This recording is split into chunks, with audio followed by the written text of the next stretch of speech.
성경뼈대 세우기 23번째 시간입니다. 오늘은 유다 백성들이 포로로 잡혀갔다가 귀환한 후에 어떤 일들을 했는지 한번 알아보고요. 그리고 다니엘서와 요한계시록을 중심으로 마지막 때에 있을 이야기에 대해서 한번 살펴보려고 합니다. 자, 먼저 포로 시대와 귀환 시대에 활약했던 선지자 세 사람에 대해서 한번 알아보려고 합니다. 자, 먼저 예레미야 선지가 있고 에스겔 선지가 있고 다니엘 선지가 있습니다. 예레미야 선지는 에스겔과 다니엘이 다 포로로 잡혀가 있을 때 유다 땅에서 활약했던 선지자입니다. 그는 예레미야서를 통해서 이렇게 기록하고 있습니다. 하나님께서 지금 우리를 징계하고 계신다. 우리 유다가 불순종함으로 말미암아 하나님께서 징계하고 있는데 우리가 이 징계를 피해서 애굽으로 도망가거나 이웃 나라로 도망가서는 안 되고 당연히 우리는 이 징계를 마땅히 받아야 한다. 그리고 하나님께서는 70년 만에 우리를 회복시켜 주신다고 약속하셨기 때문에 70년 만에 회복된다. 그래서 예레미야는 이 예루살렘의 땅을 삽니다. 자기가. 이거는 자기가 외치는 이 하나님의 말씀을 듣는 모든 유다 백성들이 자기의 외치는 하나님의 말씀이 진실한 말씀이고 자기가 얼마만큼 믿고 있다는 것을 이제 알려주기 위한 방편이죠. 오늘날 마치 예를 들어서 경제학자가 지금 경기가 안 좋은 상태에 있습니다. 부동산 경기도 안 좋고 모든 경제 지표가 안 좋습니다. 그런데 자기가 연구한 연구 논문을 발표하면서 3년 후에는 부동산 가격이 오릅니다. 경기가 좋아집니다.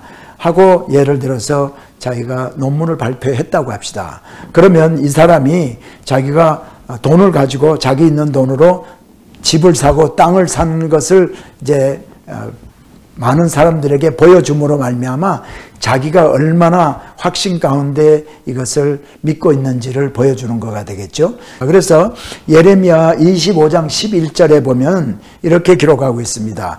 이 온 땅이 황폐하여 놀램이 될 것이며 이 나라들은 70년 동안 바벨론 왕을 섬기리라. 나 여호와가 말하노라. 70년이 마치면 내가 바벨론 왕과 그 나라와 갈대아인의 땅을 그 죄악으로 인하여 벌하여 영영이 황무하게 하되 하고 얘기를 하고 있습니다. 그래서 70년 그리고 예레미야가 그 열방에 대하여 예언하고 이 책에 기록한 나의 모든 말을 그 땅에 임하게 하리니 하고 예레미야가 하나님이 70년 만에 회복시켜 주실 것을 선포하고 있습니다. 자, 그 다음에 에스겔서는 어떤 내용이 있냐면 한마디로 얘기하면 이 에스겔도 역시 바벨론의 포로로 잡혀가서 그발 강가라는 곳에서 이제 환상을 보고 에스겔서를 기록하는데 하나님의 영광이 예루살렘을 떠났는데 메시아 때에 하나님의 영광이 다시 돌아오게 된다라는 것을 알려주고 있는 겁니다. 자, 그리고 이 다니엘도 마찬가지입니다. 포로로 잡혀가서 활약했던 선지자예요. 하나님은 모든 열방에도 주권을 가지고 계신다. 그래서 사드락과 메삭과 아벳느고의 이야기 제가 말씀드렸고요. 또 바벨론 왕이었던 느부갓네살 왕이 짐승이 되었다가 또 사람으로 회복시켜 주시는 것도 하나님이 다 하신 것을 말씀을 드렸습니다. 그러므로 말미암아 유대 백성들이 지금 바벨론의 포로로 잡혀가 있는데 그들에게 확신을 갖게 하고 믿음을 갖게 하고 절망하지 않게 하는 그러한 효과를 다니엘의 사건을 통해서 저들에게 주어지게 됩니다. 자, 이제 70년 포로 생활에 대해서 한번 알아보기를 원합니다. 제가 70년, 예레미야가 얘기한 70년, 그 예레미야가 얘기했던 하나님이 70년 만에 회복시켜 주신다는 것을 다니엘도 예레미야의 서책을 통해서 알고 하나님 이제 70년이 다 되었는데 회복을 시켜주세요 하고 말씀 붙들고 기도한 것을 알게 됩니다. 자, 그러면 70년 어떻게 계산했길래 70년이 되는가 한번 살펴보려고 합니다. 자, 여기 보면 도표에 보니까 606년에 주전 606년에 포로로 잡혀갔다가 주전 536년에 이제 포로에서 귀환을 하게 됩니다. 그래서 포로로 잡혀갔던 해에서 포로로 귀환한 해를 빼니까 70년이에요. 자, 그리고 예루살렘 성전이 회파된 게 586년입니다. 그리고 다시 수르바벨이 와서 예루살렘 성전을 다시 지은 게 516년입니다. 그러니까 586년에서 516년을 이제 빼니까 그것도 70년이에요. 그러니까 이런 방법으로 우리가 계산을 해도 70년이 되고 또 저런 방법으로 계산해도 70년이 되더라. 그러니까 예레미야를 통해서 말씀하신 하나님의 말씀이 그대로 이루어진 것을 우리는 확인을 하게 됩니다. 자, 근데 왜 70년인가?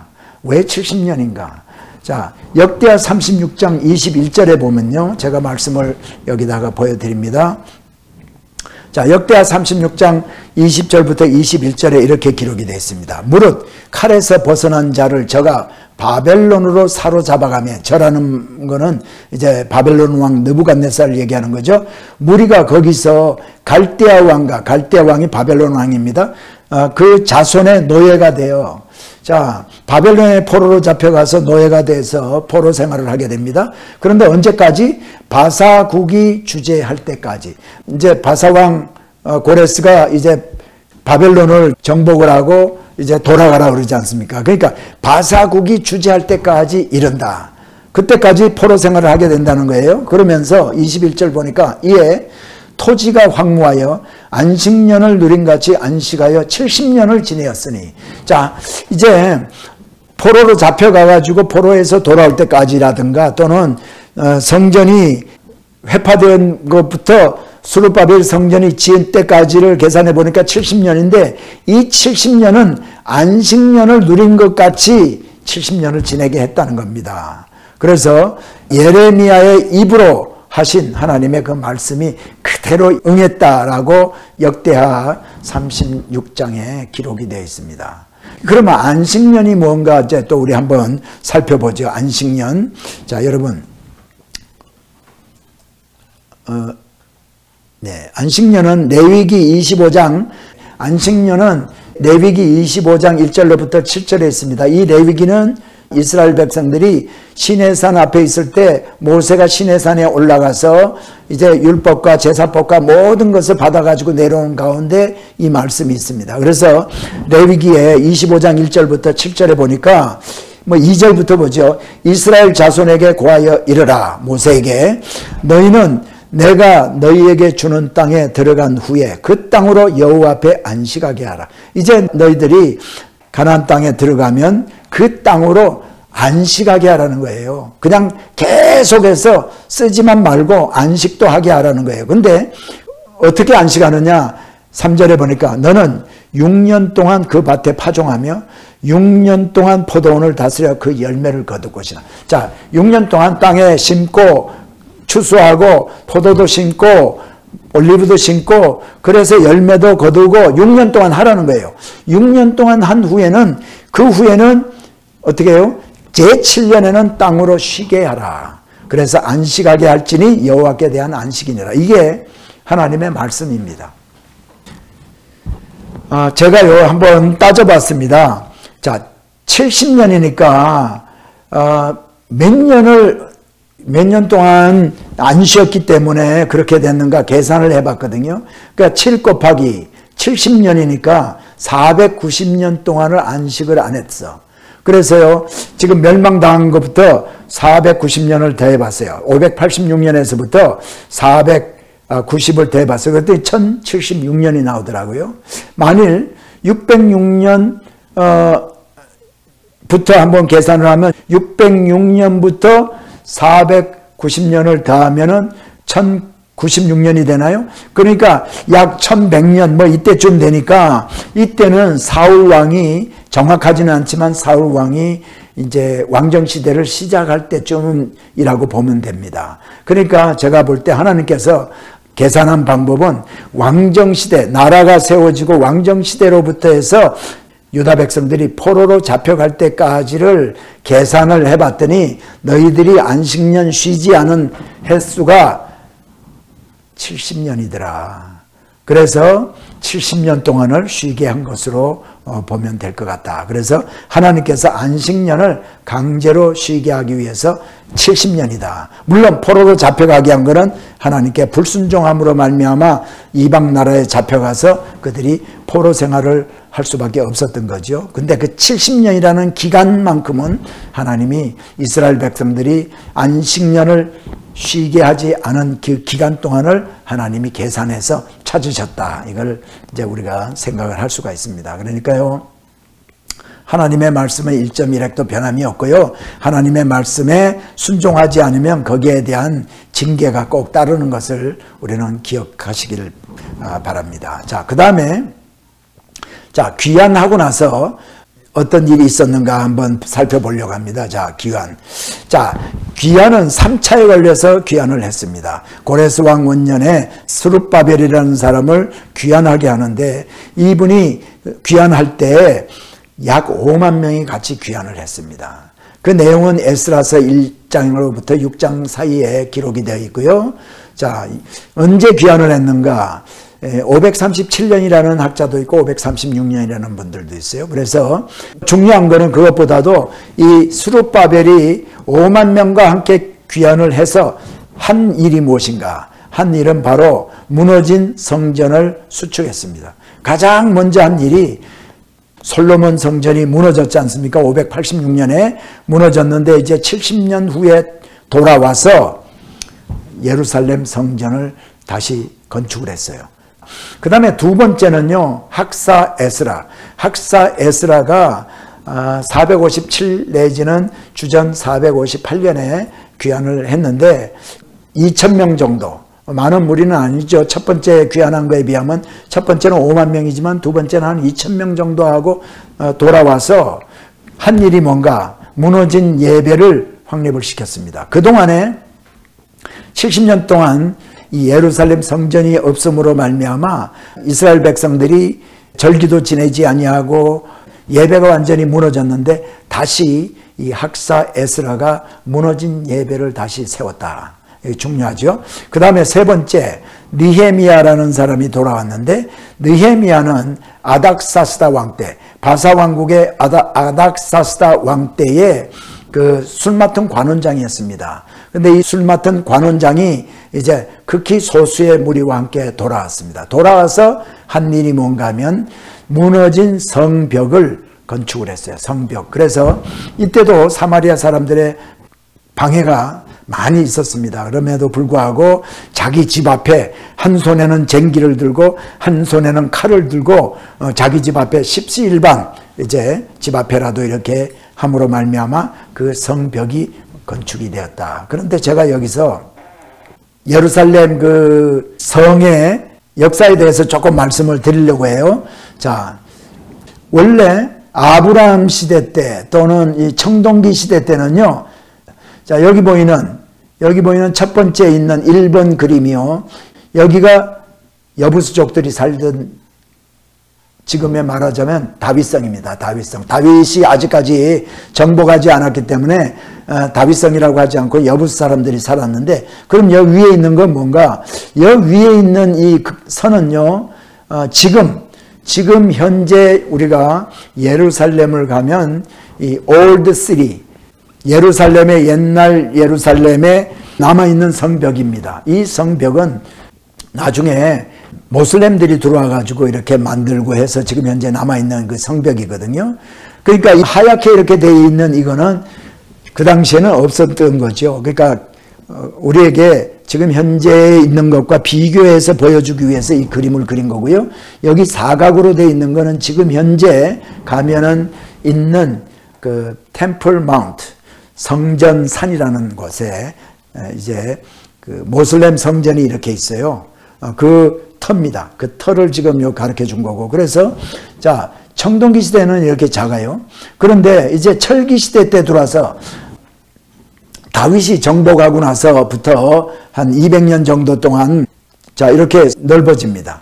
위까지 솔로몬이 위에 예루살렘 성전을 만들고 해서 이렇게 넓어져요. 그 다음에 이거는 지금 세 번째 그림. 이 그림은 여기에 빗금 친 게 상당히 넓어지지 않습니까? 이때는 히스기야 왕 때, 히스기야 왕 정도 때에 이 정도 됩니다. 그러니까 예루살렘 성이 회파되기 이전 한 100년 정도 이렇게 확장이 되게 됩니다. 확장이. 그리고 포로로 잡혀가 있을 때 다시 줄어듭니다. 예루살렘이. 줄어들고 그 다음에 이쪽으로 오는 거죠. 이거는 하스모니안 왕조 때, 하스모니안 왕조 때는 이렇게 예루살렘이 넓어졌어요. 그러다가 헤롯 왕 때는 많이 넓어지죠. 그리고 이제 AD 70년에 로마의 장군이었던 디도 타이러스라는 사람이 있어. 나중에 이제 이 사람이 로마의 황제가 되지만은 그 전에 황제가 되기 이전에, 로마 왕이 되기 이전에 장군일 때 AD 68년도부터인가 와서 AD 70년에 이제 예루살렘이 완전히 함락이 됩니다. 로마에 의해서. 그때의 사이즈입니다. 그때의 예루살렘의 사이즈입니다. 그리고 다시 줄어듭니다. 요거는 비잔틴 시대 때, 비잔틴 시대 때 이렇게 줄어들게 돼요. 근데 지금 제가 히스기야 왕 때 이야기를 좀 해드리려고 하는데, 지난번에 제가 분당왕국 할 때 말씀을 드려야 되는데 조금 시간이 급해서 못했는데요. 자, 이게 다윗성입니다. 다윗성. 이 지도가 다윗성이죠. 다윗성이고 그 다음에 여기에 오펠, 그 다음에 위에 솔로몬이 성전 지은 성전산. 자, 그런데 여기가 기드론 골짜기가, 기드론 밸리라고 되어 있죠. 기드론 골짜기가 여기 있습니다.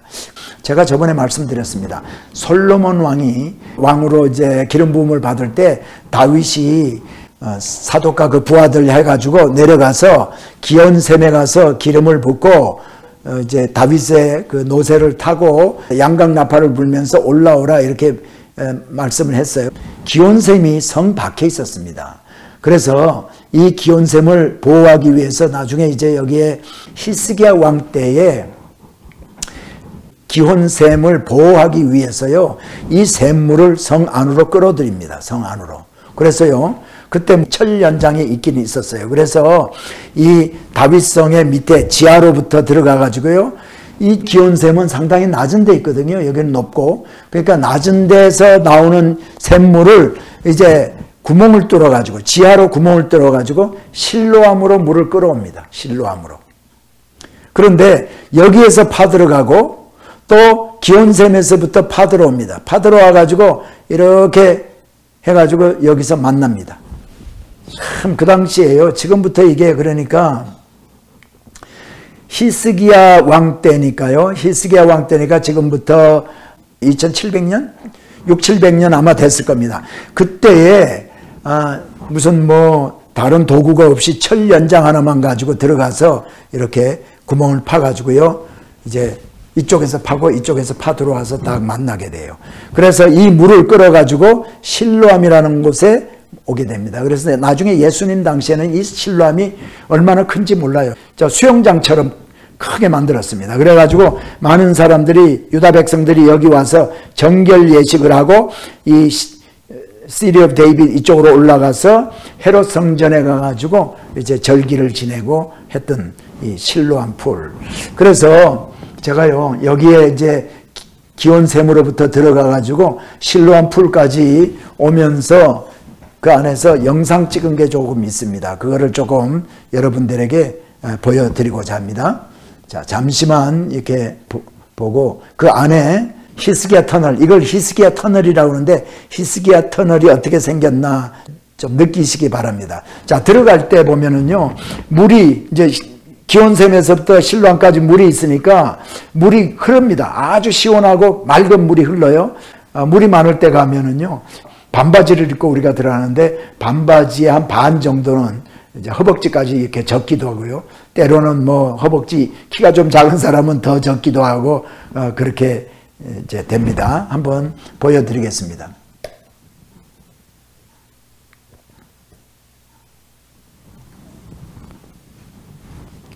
자, 여러분 여기 보니까 양쪽에 보면 이 쟁기로 돌을 깬, 이게 지금 흙이 아니라 돌입니다. 돌을 이렇게 쫀 그 흔적이 나오죠. 자, 물도 밑에 있고요. 어떤 때는 이 천정이 아주 높은 데도 있고요. 어떤 데는 천정이 아주 낮아서 이제 고개를 숙여야 될 때도 있습니다. 천정이 높은 거는 뭐냐면 이쪽에서 파 들어가다가 너무 높게 팠기 때문에 다시 밑으로 이렇게 팠기 때문에 천정이 그렇게 높은 거죠. 네. 자, 그 정도 보여드리고요. 자, 그 다음에 이제 예언서. 여러분, 이제 우리가 공부한 게요, 창세기부터 시작해서 에스라, 느헤미야, 에스더까지 했습니다. 에스더는 저번에도 제가 말씀드렸지만 아하수에로 왕 때에 모르드게와 이제 그 에스더라는 왕비의 그 지혜와 믿음과 또 하나님의 도우심으로 이제 하만이라는 그 아말렉 사람이 모함을 해서 아하수에로 왕이 유대인들을 다 죽이려고 할 때에 이 모르드게와 에스더의 그 믿음과 기도와 하나님의 도우심으로 유대 백성들이 전부 다 죽지 아니하고 전멸될 뻔했지만은 죽지 아니하고 살아남은 것을 이제 그러한 내용들을 기록한 책이다. 이 말씀을 드렸습니다. 자, 그러면은 이제 에스더서가 마지막이고 그 다음에 나오는 게 뭐냐면요, 욥시, 잠전하, 욥기, 시편, 잠언, 전도서 나가서 그 다음에 나오는 게 이사야부터 시작해 가지고 말라기까지 예언서가 나오게 됩니다. 자, 그러면 우리가 예언서는 우리가 지금 뭐 다니엘서 같은 거 조금 공부를 하고 뭐 에스겔서 이런 거 좀 그 주제를 조금씩은 다뤘지만은 이 역사서 중심으로 스토리 중심으로 우리가 공부를 했기 때문에 예언서에 대해서는 더 이상 다루질 않겠습니다. 하지만 예언서 중에서 예언서가 17권인데 그때 활약했던 이 예언서를 기록한 선지자들이 어느 나라에서 어느 때 정도의 활약을 했나 하는 것을 기본적으로 우리가 좀 알면 좋겠다. 그래서 여러분들에게 제가 좀 소개를 해드립니다. 아주 이렇게 기억하기가 쉽게 제가 이제 편성을 했어요. 그래서 한번 보시기 바랍니다. 자, 이스라엘이 북왕국 이스라엘 멸망이 722에 멸망당하고 아수르가 여기 있습니다. 아수르가 또 612 주전 612에 바벨론에서 멸망을 당하고 바벨론은 바사 왕국에 의해서 주전 539년에 멸망당했습니다. 이게 역사입니다. 그리고 유다는 이 바벨론에 의해서 주전 586년에 멸망을 당해요. 자, 그런데 제가 말씀드렸습니다. 첫 번째 포로 잡혀간 거는 예루살렘이 함락되기 20년 전 606년이라고 말씀을 드렸습니다. 그리고 돌아온 것은 이제 그 이후에 70년 후에 돌아오죠. 자, 그런데 수르바벨이 이제 1차 귀환합니다. 언제? 바사 왕국 때 수르바벨. 그 다음에 2차 에스라, 학사 에스라가 또 2차 귀환을 하고요. 또 3차 귀환, 느헤미야가 3차 귀환을 하게 됩니다. 자, 이게 다 전부 이제 바사 왕국 때 있었던 겁니다. 그러니까 지금 제가 여기서 보여드리는 것은, 지금 제가 여기서 보여드리는 것은 이스라엘의 지금 포로 시대 이후의 역사를 지금 보여드린 거고요. 자, 그러면 에스더서는 뭔가? 에스더서는 바사 왕국 때 살던 유다 백성들의 이야기다. 그래서 아하수에로 왕 때 에스더가 황후였고 또 그 모르드게라는 사람과 이제 함께 기도하고 그들의 지혜와 믿음 때문에 하나님이 역사해 주셔서 그때 돌아가지 않고 바사 왕국에서 살고 있던 유다 백성들을 구원해 주신 그 하나님의 은혜를 기록한 책이 바로 에스더다. 그렇게 말씀을 드립니다. 자, 그리고 북왕국 이스라엘에서 활약했던 선지자가 세 사람이 있습니다. 호세아, 아모스, 요나. 호세아, 아모스, 요나. 지금 저를 따라서 한번 따라해 보세요. 호세아, 아모스, 요나. 호세아 왕도 있어요. 근데 이제 호세아라는 선지서 있지 않습니까? 호세아. 그래서 호세아, 아모스, 요나. 호세아, 아모스, 요나는요, 북왕국에서 활약했던 선지자입니다. 북왕국. 자, 그 다음에 포로 시대 때 포로로 잡혀가서 활약했던 선지자가 두 사람 있죠. 잡혀가서 에스겔, 다니엘. 에스겔과 다니엘은 포로로 잡혀갔을 때입니다. 호세아, 아모스, 요나는 북왕국 이스라엘에서 활약했던 선지자고, 또 에스겔과 다니엘은 포로로 잡혀갔을 때, 그 다음에 이제 포로로 귀환했을 때 선지자가 또 있죠. 포로로 귀환했을 때 선지자 세 사람이에요. 그 사람들이 다 이제 선지서를 썼는데, 학개, 스가랴, 말라기. 학개, 스가랴, 말라기. 자, 다시 한번 정리하죠. 호세아, 아모스, 요나, 북왕국 이스라엘. 그 다음에 에스겔, 다니엘, 에스겔, 다니엘, 포로로 잡혀갔을 때, 그 다음에 돌아왔을 때, 학개, 스가랴, 말라기. 학개, 스가랴, 말라기. 여러분, 먼저 제가 그 뒤에 이제 모든 사람들 유다 나라에서 이제 활약했던 선지자인데, 학개, 스가랴, 말라기에 대해서 좀 말씀을 드리죠. 포로로 갔다가 귀환하고 나서 하나님의 관심이 뭐였겠습니까? 하나님의 관심이. 예배가 무너졌기 때문에 예배를 제대로 드리게 하는 게 하나님의 관심이었고, 또 성전이 무너져 있으니까 성전을 짓게 하는 것도 하나님의 관심이었을 겁니다. 그래서요, 학개와 스가랴 안의 내용 보면은 성전 건축에 대한 이야기가 많이 있습니다. 너희들이 지금 하나님의 전은 무너져 있는데 너네 집에 벽을 이렇게 치장을 하고, 뭐 오늘날로 말하자면은 카페트 깔고 네 집수리하고 페인트 칠하고, 성전은 지금 없어가지고 무너져가지고 이런데 네 집만 이렇게 꾸밀래? 이러는 말씀이 학개, 스가랴 안에 그런 말씀이 많이 있거든요. 그래서 오늘날 목회하시는 우리 목사님들이 성전 건축을 할 때, 교회당을 건축을 할 때 학개, 스가랴에서 말씀을 꺼내가지고 설교를 많이 하시는 것을 볼 수가 있습니다.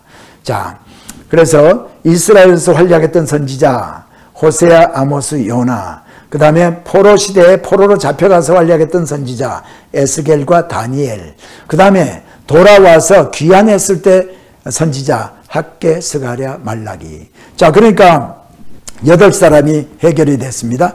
나머지 분들 한번 보죠. 나머지 분들은 여호람이라는 왕 때에 요엘과 오바댜. 자, 나머지는 다 유다 왕국에서 활약했던 선지자예요.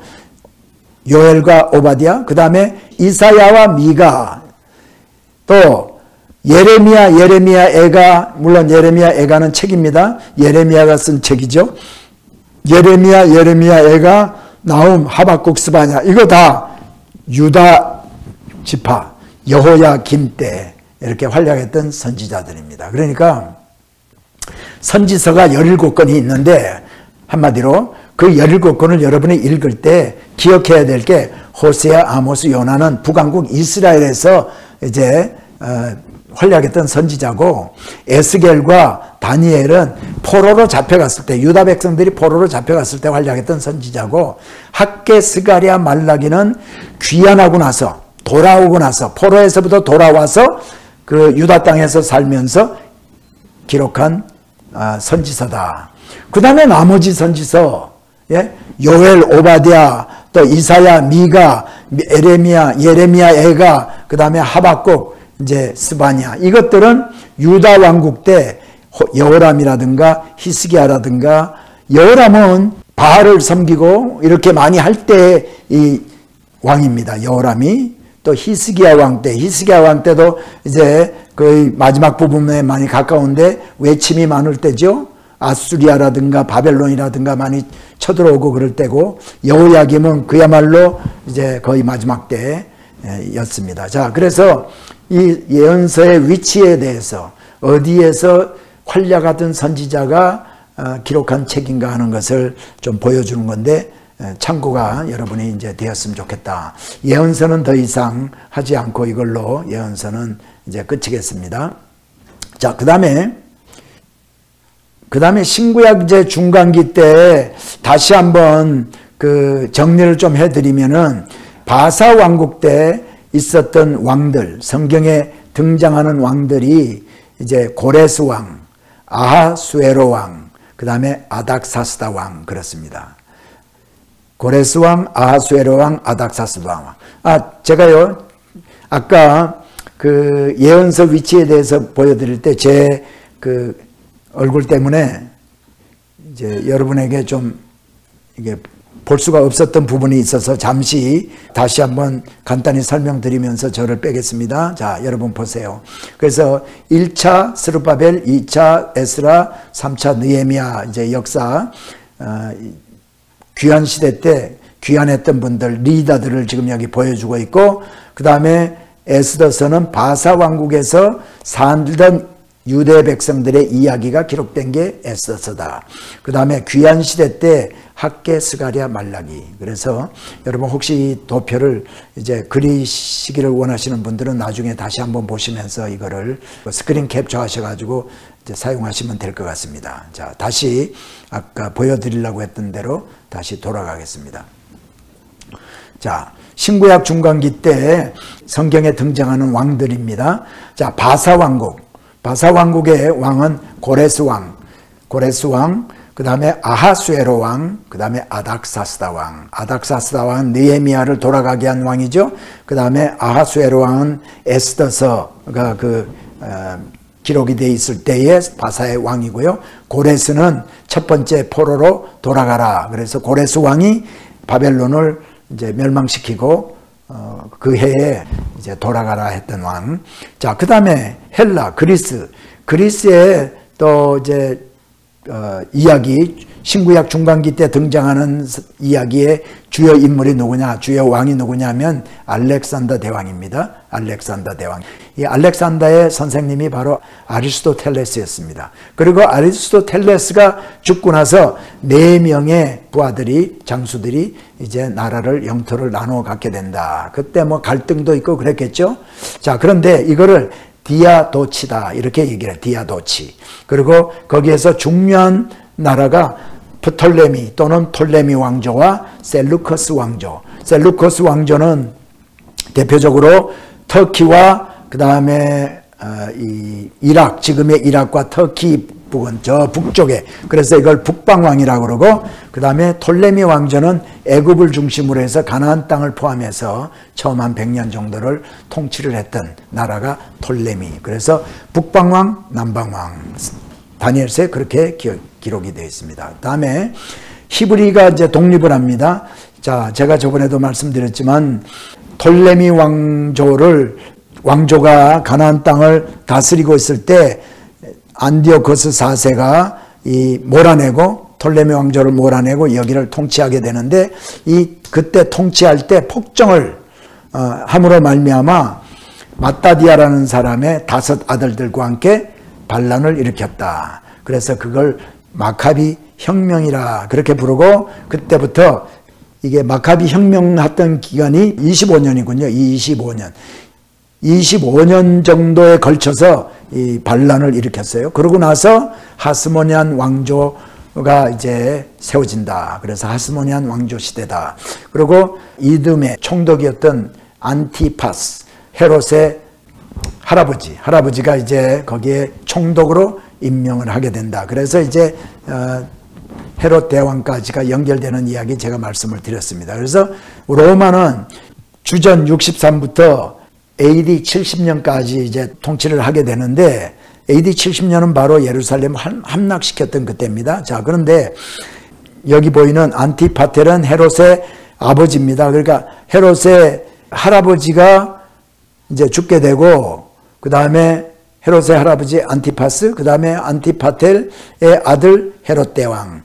헤롯 대왕이 이제 로마 원로원에 임명을 받고 가나안 땅으로 들어와서 정복을 하고 자기가 왕이 됩니다. 그래서 그가 또 BC 4년, 주전 4년에 죽게 되고, 그 아들들 아켈라오, 빌립, 안티바 이런 3 아들이 그 땅을 나눠 갖게 됩니다.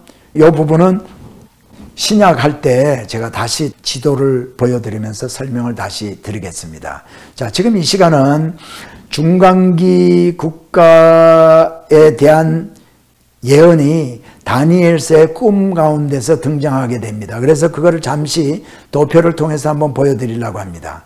자, 그래서 중간기 국가와 다니엘서의 2장, 7장, 8장에 있는 꿈을 제가 디테일하게 깊게는 말씀을 드리지 않겠고 그냥 간단하게 제가 말씀을 드리려고 합니다. 자, 중간기의 국가가 우리가 잘 아는 대로 아수리아가 있고 바벨론이 있고 바사가 있고 헬라가 있고 그리스죠. 그 다음에 로마가 등장하게 됩니다. 근데 이 다니엘서에서는 이 바벨론에서부터 로마까지의 그 이야기가 꿈의 2장부터 2장, 7장, 8장에 이제 등장을 하게 됩니다. 꿈 이야기. 자, 느부갓네살의 꿈입니다. 느부갓네살의 꿈에 보니까 어느 신상이 이렇게 있는데 머리는 정금이요, 가슴과 이제 팔은 은이고, 또 배와 넓적다리는 놋, 구리고, 또 종아리와 발에 얼마는 철과 또 진흙으로 되어 있는 것을 얘기를 하는데, 나중에 이제 꿈 해몽을 이제 하게 될 때 정금은 바로 바벨론, 느부갓네살 왕의 그 통치의 바벨론을 얘기를 하고, 그 다음에 이제 은은 바사 왕국, 또 배와 넓적다리가 구리로 되어 있는 이거는 그리스, 로마는 종아리와 발이 철로 되어 있고 얼마는 진흙으로 되어 있는 이것을 이제 설명을 해주고 있어요. 그 다음에 7장에도 보면 다니엘서의 꿈에 보면 바벨론을 사자인데 독수리 날개가 있다. 사자인데 독수리 날개를 이렇게 단 거를 이제 표현하는데 이게 바벨론을 얘기하고 있고요. 그 다음에 바사 왕국은 곰인데 갈빗대 3개를 입에 물고 있어요. 이 갈빗대 3개는요, 나중에 그 해석을 해줄 때 하나는 바벨론이요, 하나는 수리아요, 하나는 애굽. 그래서 바사 왕국이 정복하게 될 이런 영토를 보여주고 있는 거예요. 그래서 곰이 갈빗대 3개를 물고 있다. 그 다음에 그리스는 표범으로 이제 표시를 하고 있어요. 그래서 표범이 새 날개 넷을 달고 있는 거, 그래서 엄청나게 빠른 속도로 그리스 알렉산더 대왕이 영토를 넓혀가고 있는 것을 이제 보여주고 있고요. 또 로마의 짐승이 뿔이 10개가 있어. 근데 그 뿔이 그 중에서 하나 작은 뿔이 등장하는 걸 얘기를 하고 있는데, 이것은 바로 로마의 그때 왕들 10명의 왕들을 의미하고 있다. 그래서 그거는 이 짐승이 10뿔 가진 이거는 로마를 상징하고 있는 거다.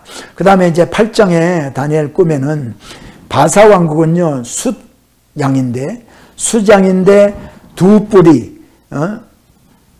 한쪽 뿔이 한쪽보다 더 긴 거를 얘기를 하고 있어요. 그래서 그때 거기에 이 두 뿔이라는 거는 바사 왕국과 메대 왕국을 얘기하는데, 그 메대 왕국보다 바사 왕국이 더 힘이 센 것을 의미합니다. 그래서 바사 왕국을 얘기를 하고 있고요. 또 그리스는 뭐로 소개를 하고 있냐면 수염소인데 현재한 뿔이 눈 둘 사이에서 크고 현재한 뿔 하나가 있어. 이거 알렉산더 대왕입니다. 이 알렉산더 대왕인데 이 현재한 뿔이 사그러지고 현재한 뿔 4개가 등장을 하게 돼요. 이거 아까 제가 좀 전에 말씀드렸던 디아도치, 이 알렉산더 대왕의 부하들 4명을 의미하는 거예요. 그래서 나라가 알렉산더 대왕이 통치했던 한 나라가 4개의 나라로 갈라지게 되는 것을 의미합니다. 그래서 그게 그리스를 상징하고 있다. 자, 요 정도로 여러분이 이제 다니엘서에 대해서 이제 설명을 들으시고요. 다니엘서를 한번 읽어보세요.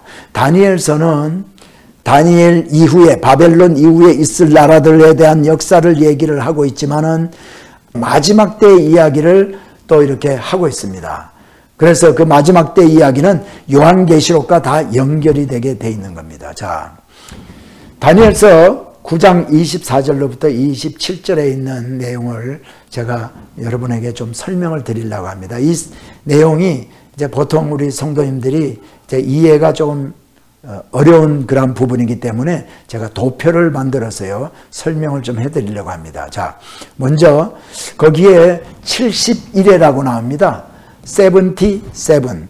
그러니까 이거를 70이니까 7하고 0이죠. 70. 그 다음에 1회. 그러니까 70하고 1회 이거거든요. 그러니까 70 곱하기 7을 얘기하는 거예요. 그래서 여기 70 곱하기 7 해서 490년인데 여기 그게 week가 아니고 주가 아니고 year, 연을 얘기를 하고 있는 거예요. 근데 제가 여기서 지금 여러분에게 다니엘서 9장 24절로부터 27절을 말씀을 같이 병행해서 보면서 하겠습니다. 그래야 이해가 되니까요. 자, 다니엘서 9장 24절로부터 27절까지 먼저 24절을 읽어드리면은 내 백성과 내 거룩한 성을 위하여. 지금 천사가 지금 다니엘에게 하는 얘기예요. 그러니까 내 백성이라고 그러니까 유다 백성을 얘기하는 겁니다. 내 거룩한 성 예루살렘 성을 얘기하는 거예요. 거룩한 성을 위하여 70일에로 기한을 정했다.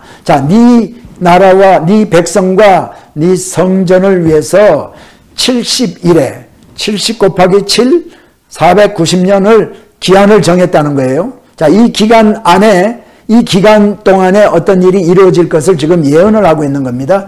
정하였나니 허물이 마치며 죄가 끝나며 죄악이 영속되며, 이거는 허물이 이제 더 이상 허물이 없어요.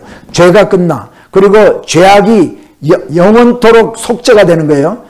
그리고 영원한 의의가 드러나. 영원한 의의가 드러나고 지금까지 말씀했던 이상과 예언이 응답이 됩니다. 응하게 되고 또 지극히 거룩한 자가 기름 부음을 받으리라. 그 다음에 25절입니다. 그러므로 너는 깨달아 알지니라. 490년을 기간을 정했는데 그게 언제부턴가를 설명을 해주고 있어요. 예루살렘을 중건하라는 영이 날 때부터. 예루살렘을 중건하라는 영은 고레스 원년에 영을 내렸거든요. 그때부터 기름 부음을 받은 자 곧 왕이 일어날 때까지, 왕이 한 왕이 일어나는데 이 왕이 일어날 때까지 기름을 부었어요. 기름 부음 받은 자는요 메시아입니다. 기름. 물론 왕들도 기름을 붓지만은 메시아가 기름 부음 받은 자거든요. 그러니까 예수 그리스도를 얘기하는 거예요. 예루살렘을 중건하라는 영이 날 때부터 기름 부음을 받은 자. 제 그림을 빼겠습니다. 자, 그러므로 너는 깨달아 알지니라. 예루살렘을 중건하라는 영이 날 때부터 기름 부음을 받은 자 곧 왕이 일어나기까지, 자, 7일에와 62일에가 지날 것이요. 그러니까 7일에 더하기 62 하면은 뭐가 되겠어요? 69일입니다. 아까 70일에서 69일에가 지금 빠져나가는 거예요. 한 일에만 남은 거예요. 한 일에. 자, 그래서 도표를 다시 돌아갑니다. 도표로. 자, 여러분, 이제 시간의 흐름이 있습니다. 시간의 흐름. 자, 그런데 예루살렘을 중건하라는 영이 주전 458년에 고레스 왕이 이제 그 영을 내렸는데 이때부터 첫 번째 7일에, 자, 7일이니까 49년이에요. 도표를 이제 보세요. 자, 그때부터 7일이니까 7 곱하기 7 49년입니다. 그래서 409년 BC, 주전 409년이 됩니다. 이때부터 62일에 이후에 기름 부음 받은 자가 일어난다고 그랬어요. 왕이 일어난다고 그랬어요. 자, 62일이니까 62 곱하기 7 하니까 얼마예요? 434년입니다. 그러니까 434년을 주전 458년에서 더했더니 AD 26년쯤 돼요. AD 26년. AD 26년이면 예수 그리스도가 한 30세 되었을 때입니다. 왜냐? 주전 4년에 출생하셨거든요. 주전 4년 더하기 주후 26년 하니까 30이잖아요. 예수님이 공생애를 시작할 때가 30세 정도였거든요. 자, 그래서 이때 예수님이 침례를 받으셨어요. 공생애가 시작되는 것이 침례를 이제 세례 요한으로부터 침례를 받으심으로부터 시작되거든요. 그러니까 이걸 왕이 일어난 것을 바로 이때를 두고 얘기하는 거다 이거죠. 자, 다시 또 돌아갑니다. 말씀으로. 자, 그래서 예루살렘을 중건하라는 영이 날 때부터 기름 부음 받은 자 곧 왕이 일어나기까지 7일에와 62일에가 지날 것이요. 그 곤란한 동안 성이 중건되며 거리와 해자가 이룰 것이며, 자, 그 다음 말씀을 봅니다. 62일의 후에 기름 부음 받은 자 그가 끊어져 없어질 것이며. 여러분, 기름 부음 받은 자가 지금 7일에 62일의 후에 이제 일어난다고 그랬어요. 그리고 또 같은 말씀이 62일의 후에 기름 부음 받은 자가 끊어져 없어질 것이라고 얘기를 하고 있어요. 예수님이 십자가에서 돌아가실 것을 얘기를 하는 거죠. 자, 그래서 보니까 여기 이후에 십자가에서 예수님이 돌아가시는 이야기가 나옵니다. 우리가 역사적으로 잘 알지 않습니까? 예수님이 이제 3년 반 정도의 공생의 기간을 사시고 십자가에 죽으시고 부활 승천하십니다. 자, 근데 62일의 후에 그랬어요. 근데 이 기간 동안은 나머지 지금 70일의 가운데 7일에 62일에가 빠져나가니까 한 일회가 남았어요. 근데 이 한 일회 안에는 포함이 되지 않는다. 이 예수님이 이제 일어나고 메시아가 일어나고 그다음에 끊어져 없어지는 것이 이때의 이 기간 한 일회 동안에 해당되는 것이 아니에요. 왜냐하면 이 기간 동안은 이방인의 때입니다. 내 백성과 내 거룩한 성을 위해서 기한을 정한 때가 아니야. 이때는요, 이방인이 구원받을 때거든요. 언제까지? 지금도 이방인이 구원받을 때예요. 그러니까 예수 그리스도가 이제 이 말씀에 의하면 예수님이 세례를 받으신 그때부터 시작해서 이제 우리 지금까지 그리고 앞으로 언제까지인지 모르지만은 주님이 오실 그때까지는 이방인의 때입니다. 이방인의 때. 유대 백성들과 성전을 위해서 정해놓은 기한이 아니라는 거죠. 그러니까 그 한 일에는 set aside 된 겁니다. 나중에. 그래서 이 이방인의 때에 예수 그리스도가 십자가에 죽으시고 그 다음에 뭐예요? 성전이 파괴가 됩니다. 언제요? 주후 70년에 파괴가 됩니다. 자, 그래서 다시 또 말씀으로 돌아갑니다. 그리고 장차 한 왕의 백성이 와서 그 성읍과 성소를 회파하려니와. 한 왕이 누구예요? 디도 장군입니다. 디도 장군이 이제 그 당시에는 아직까지 왕이 안 됐죠. 로마 왕의 백성 디도 장군이 와서 성읍과 성소를 회파하려니와. 그래서 그 얘기가 AD 70년에 이루어지는 거예요. 그 다음에 27절을 한번 봅니다. 밑에 있는 말씀. 자, 27절을 보니까 그가 장차 많은 사람으로 더불어 한 일해 동안에 언약을 굳게 하겠고 7년 환란 동안에 그가 장차 많은 사람으로 더불어 한 일해 동안, 이제 한 일해가 여기서 등장하는 겁니다.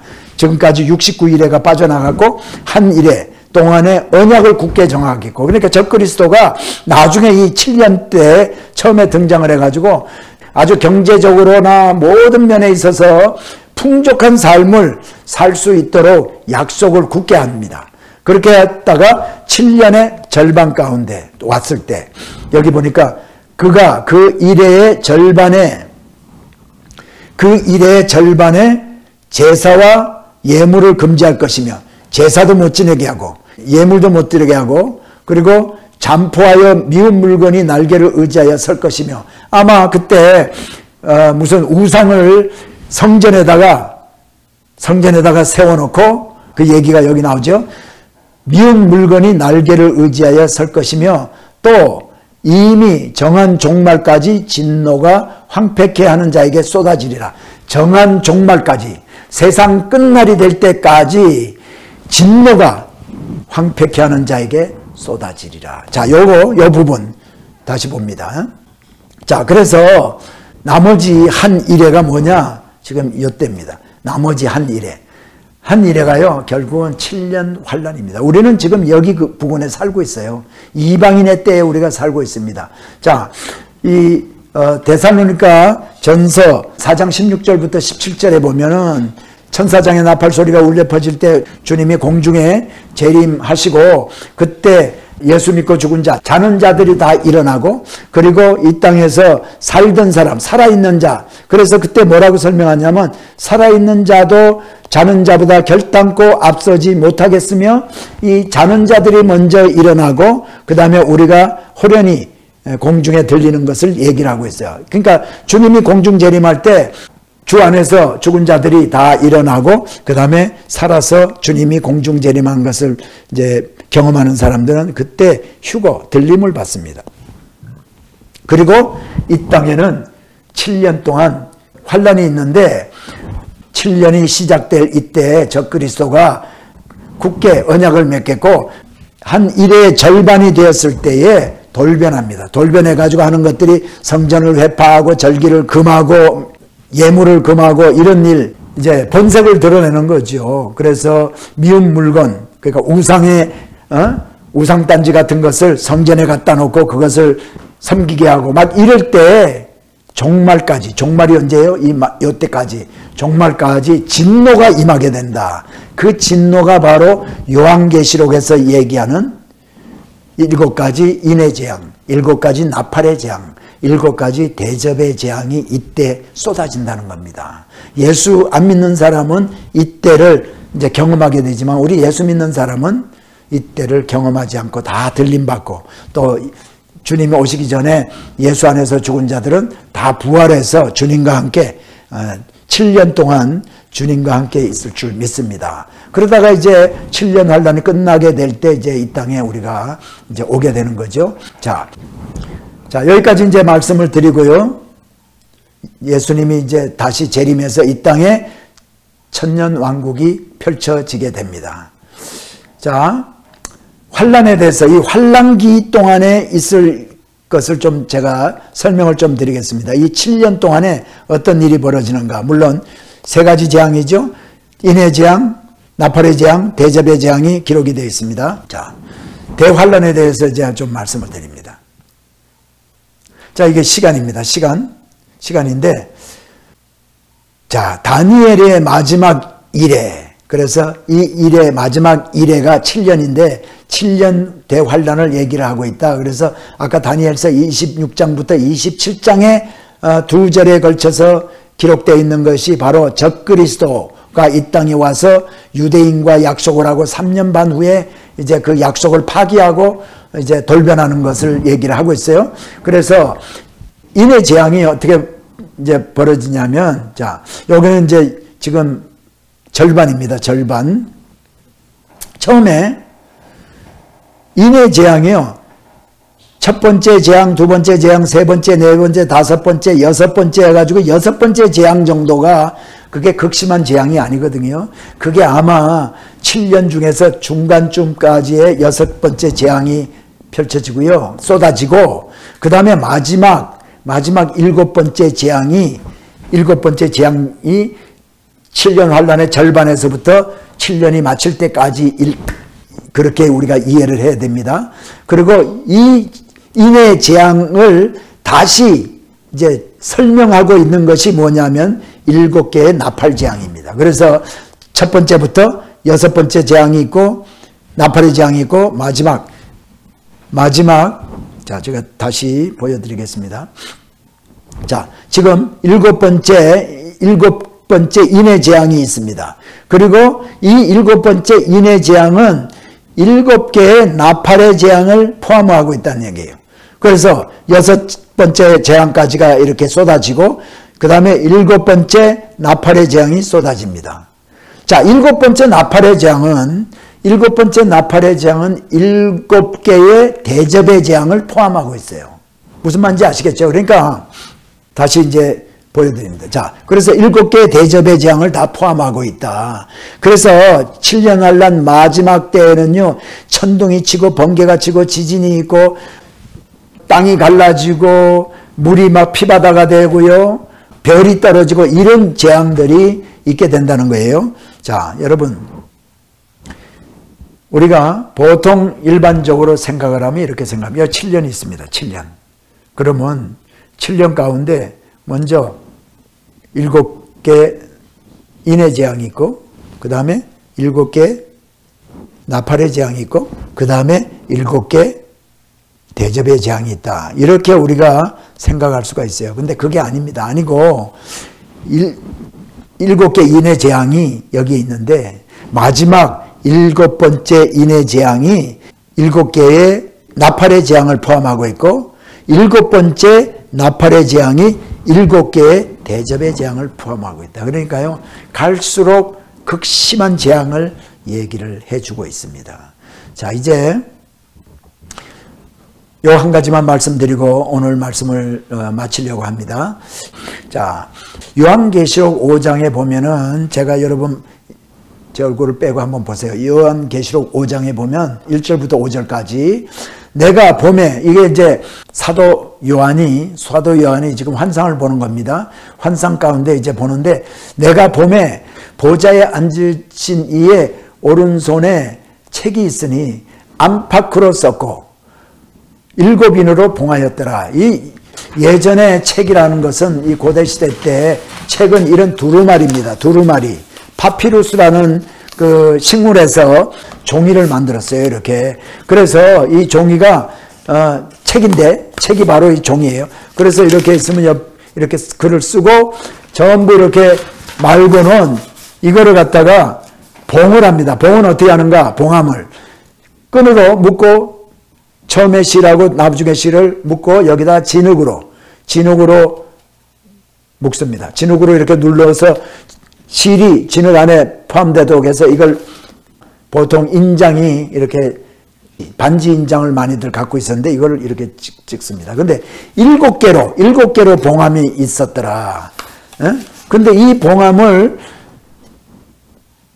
뛸 사람이 없어서, 그러니까 보니까 여기 또 보니 힘 있는 천사가 큰 음성으로 외치기를 누가 책을 펴며 그 인을 떼기에 합당하냐 하니 하늘 위에나 땅 위에나 땅 아래에 능히 책을 펴거나 보거나 할 이가 없더라.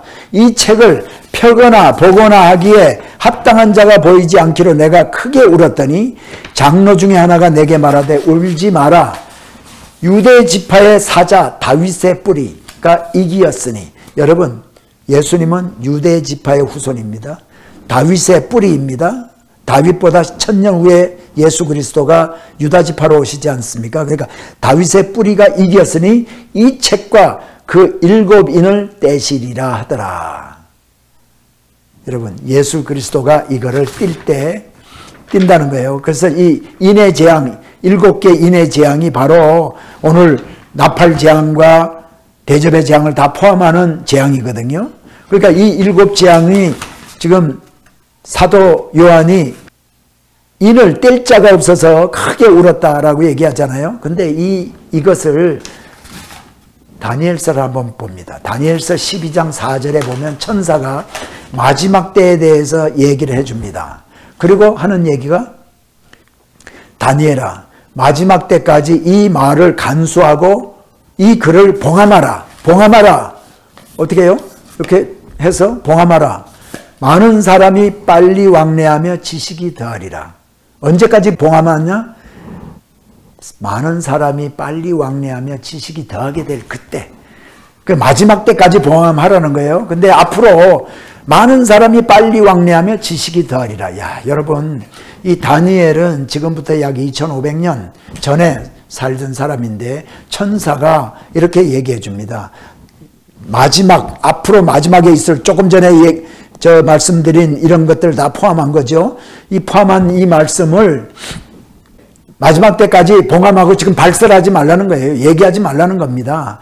그런데 사람이 빨리 왕래하고 지식이 더하리라. 여러분, 오늘날처럼 사람들이 빨리 왕래할 때가 있습니까? 그리고 오늘날처럼 지식이 더해지는 때가 어디 있습니까?